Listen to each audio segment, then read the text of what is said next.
Hello and welcome to MSI Cooldown. It was a grueling 5-game series between two of the best orgs League of Legends has ever seen. But RNG comes out on top in 3-2 fashion, my friend. I'm just so happy for this team, for these players. Xiaohu, the Tiger King of Spring, overall the Spring Emperors. It feels like every time RNG have to just reprove themselves. They had a really rough split coming in. None of us in the LPL thought that they would get here. And the fact that they do get here and then win out in the end against an org they've never beaten before is just so wonderful. And the big difference, like obviously we saw his MVP interview, but the big difference maker for me in this series was Wei, right? Like he got on a ton of his comfort picks. We talked about how you want to attack mid jungle in game 5. He was crucial in their game plan. And overall, RNG, like we talked about how they would win. It was through their better map movement and vision control, and I believe that's what we saw.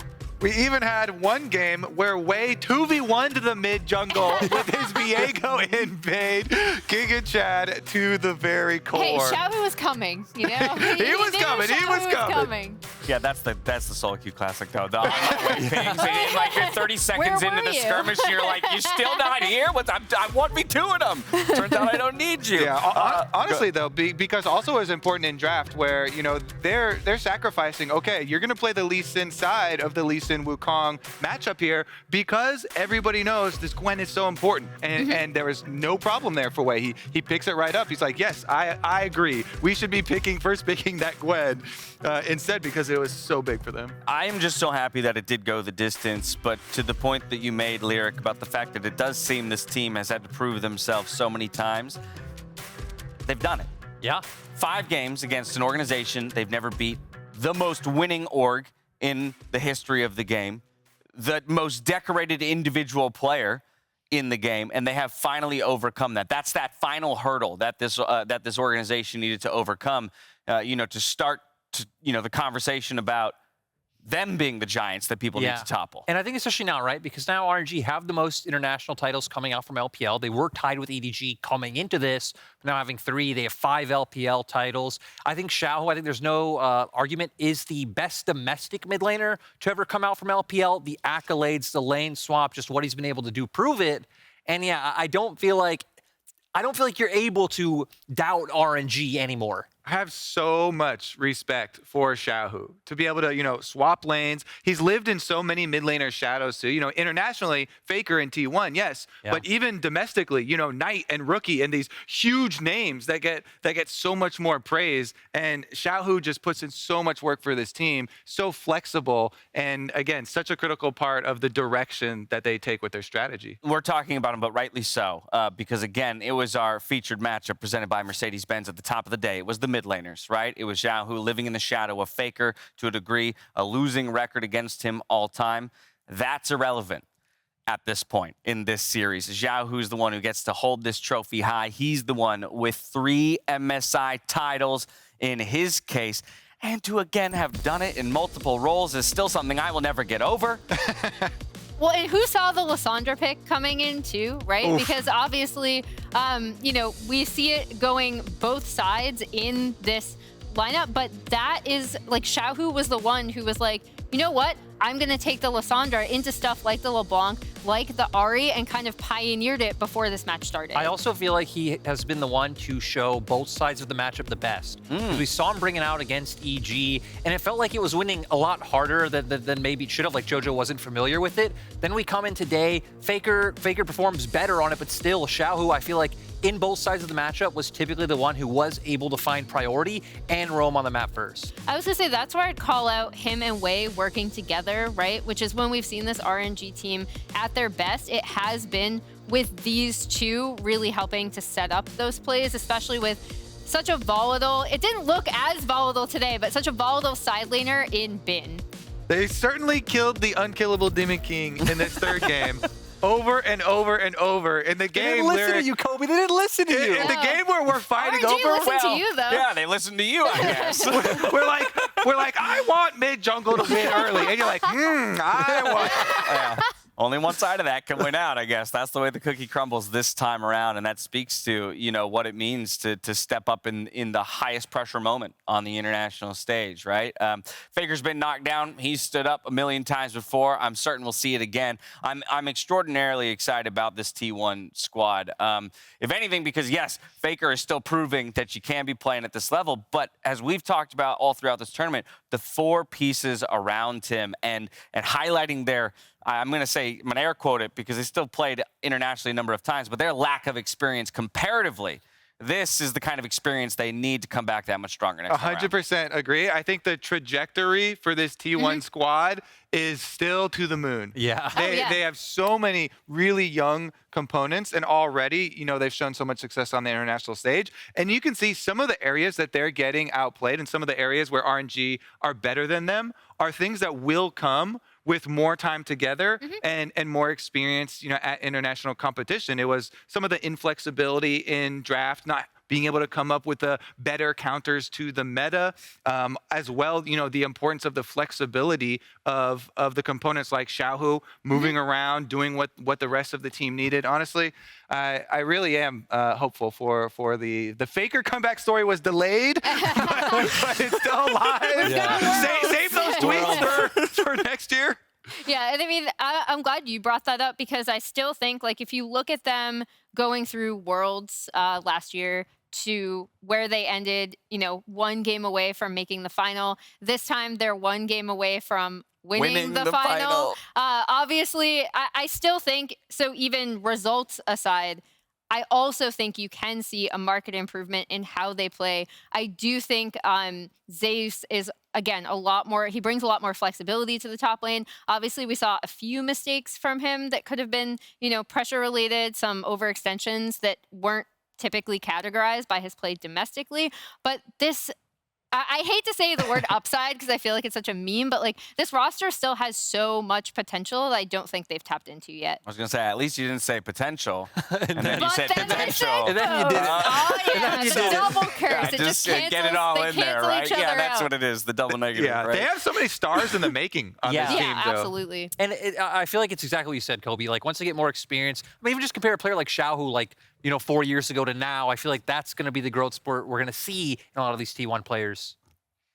Sorry, I was getting an update on the interview, so I actually did not hear what you just said, Lyric, but everybody turned and looked at me in that moment, and I don't know where to push the conversation. Kobe is a genius. Kobe is We should all Kobe use is him. a genius. Yeah, Now that he's is a great. statement I can This get makes me very behind. uncomfortable. Oh, I'm sorry to have done that to you. Go ahead. If someone gives you a compliment, I automatically assume they're trolling. Oh. All right? No, We're we're definitely not not trolling. trolling, Kobe, in no way, shape, or form. Let's bring things back to RNG though, as the championship winning squad, and how this sets up for the rest of the year. That's something you brought up in Countdown, Lyric. Just like already the idea of these two teams neck and neck, and how they're going to push each other, and kind of the global level of play. If this series is any indication, we're in for a treat come Worlds time. Yeah, I think Worlds is going to be absolutely insane, right? Considering that, I mean, both LCK and LPL have multiple teams who can compete at levels like this. Specifically for these two squads, we were just sitting on T1 and their ceiling. For RNG, I feel like it's the same. I don't feel like we've seen them fully integrate Bin the same way that they played last year with Xiaohu and Cryin in the mid lane. So I think once they can do that, they don't need to maybe Band-Aid Bin with the Glens, the GPs coming in, just getting him on those really strong meta picks, and they can get him on the Camille's and start having him on Comfort and still be able to carry. This RNG squad is going to be even scarier. Yeah, I'm super excited because a lot of the strength of the LPL is in the depth. You know, as is shown by, we keep mentioning, oh, the LPL, you know, they've got, well, now 6 of the last 8 international titles, and it's spread out among so many different teams. So at Worlds, it's really fun when you get multiple representatives. Yeah, rewind a few weeks, a month, and there was conversations about RNG not even being the rep at this tournament, let alone winning the whole damn thing. Now, MSI may be coming to a close, but fear not. You can get your final dose of the finals in the next episode of the Spotify exclusive podcast, Riff Reactions, hosted by Travis With Gafford Emily and Rand? our very own Emily Rand. Let's go. Bet you didn't know Woo-hoo! that. It'll come out on Tuesday, and they'll be taking a look at the thoughts and reactions you've submitted How does throughout it the tournament feel? via the Spotify app. So sneak in those cheeky predictions now that you know the results to act like you knew what would happen this entire time. Also, shout out to Blaze Olive, who is the only person we saw He was on the only person social on my media. timeline as I was skimming through I'm this. sure so there I are got other the people right that predicted prediction. this, but it was the only one that we saw on our timeline who had the 3-2 prediction for RNG. Munchables, I'm sure, as well, will probably have He predicted that. called it a 3-0, though. Yeah. So, Yeah. all right, congratulations once again to Royal Never Give Up. And to hear more from the back-to-back MSI champions, Yinsu is joined by Ming in the Verizon post-game interview. Thank you very much, Dash. I've got Ming with me here. 你好, Ming. 恭喜, congratulations on the victory today. You've managed to defend your title from last year and pick up a third trophy here at MSI. How much does this achievement mean to you and your team?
Your team were able to beat T1.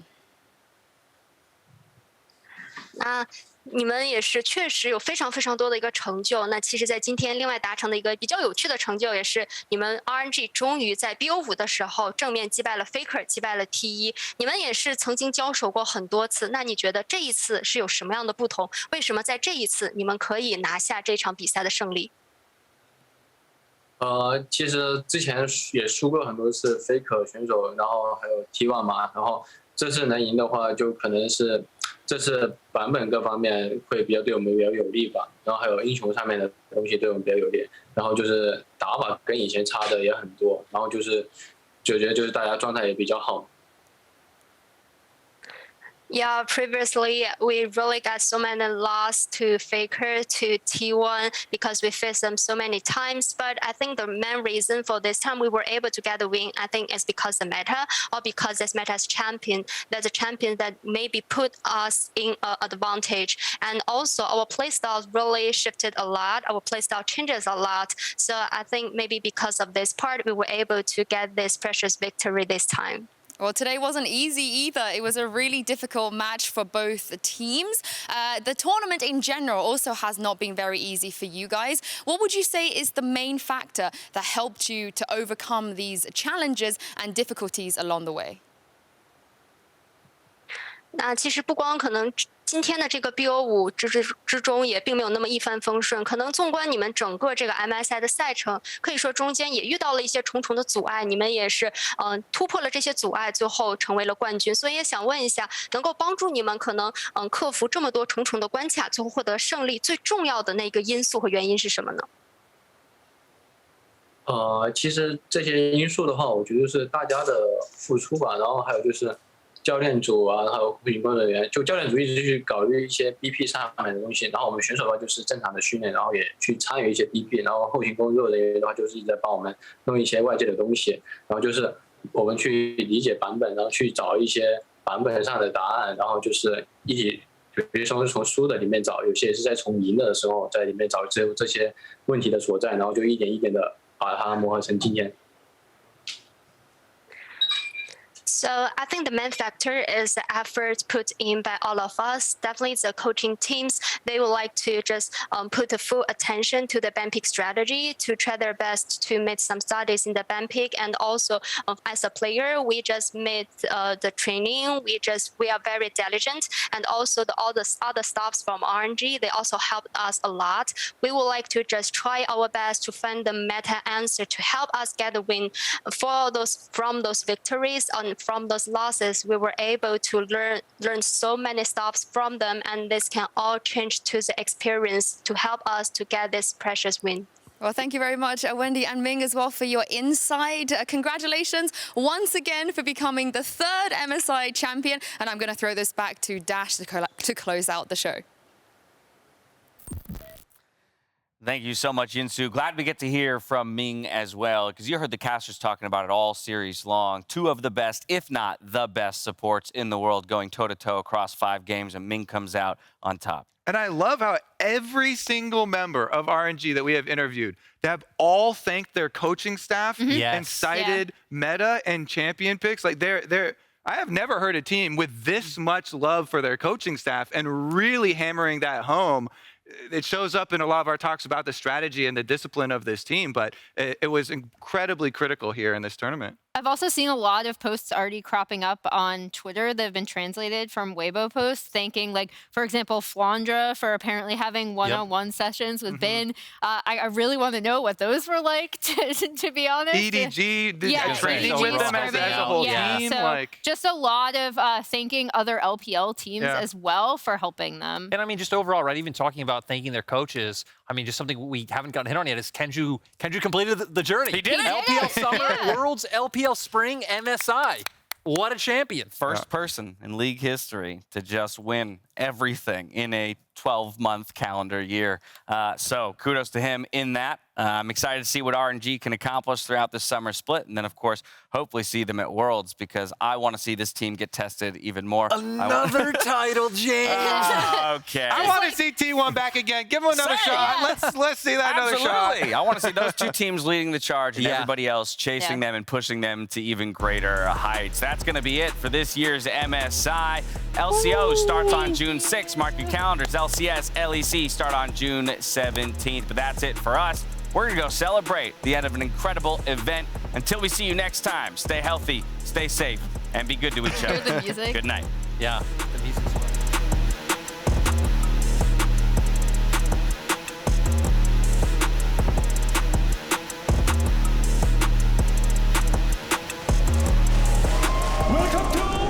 League of Legends Esports. RNG and T1. 2 teams that have absolutely crushed their opposition. One of these 2 teams will once again go down in League of Legends history tonight. No, they're going to have Inspire go for a flank play. Instead, he's on top of the wards. They got to be careful. Xiaohu's there. Xiaohu is in the brush. FLICKR is fantastic. The depth charge gets the flash out from FLICKR, and Dota just kicks him through. But that was some pretty sexy Lee Sin play, I'm not going to lie. If the Naka goes for away, they will maybe kill him finally. Naka's going to land and get 1. Yet there was so much used by RNG, though, and Nexus gone. He's kidding me. Jojo. Yeah, you got to make sure you land the smite. It was told last time. Xiaohu dives in. Early smite required. Who's going to claim it? 1 kill. Viego gets it. He gets the Baron. The top river. The Baron. It belongs to the LCS champion. And there are no smites. Even Impact is dead. Gala comes down the charge. Jojo Pyun. G2, now can they get out of this one is the question. Oh, just dives into the knockup. The setup was just beautiful. Bubble is going to go down as let's see whether FLICKR finds the right spot. He doesn't. He's going to flash into the bush.